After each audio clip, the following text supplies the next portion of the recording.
Have you ever been in a situation where you complied with a second request because it seemed more reasonable and doable after declining the first, much bigger request? Well, that's the concept of an interesting psychological phenomenon called the door in the face technique. This technique is widely used in marketing, advertising, fundraising, and even negotiations as a powerful tool to ensure compliance and get a positive response. So, today, we'll look at the door in the face technique, how it works, why it's so effective, its applications, and its limitations. Let's get started. But first, what is the door in the face technique? The door in the face technique is a persuasive strategy that involves making a large request that's very likely to be turned down and following it with a smaller request that's more reasonable and far easier to accept.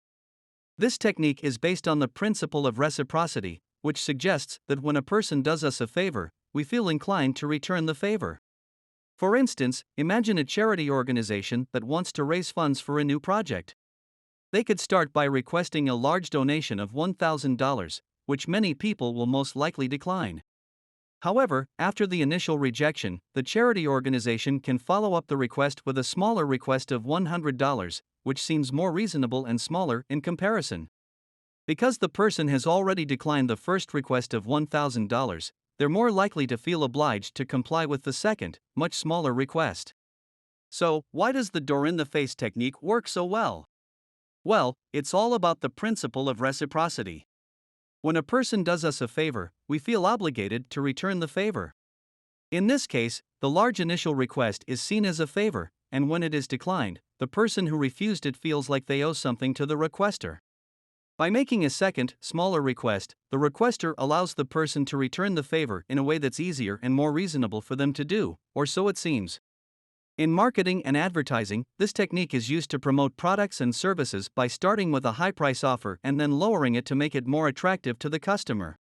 It is also used in negotiations to make an initially unreasonable demand followed by a second, more reasonable one to get the other party to agree to the second request.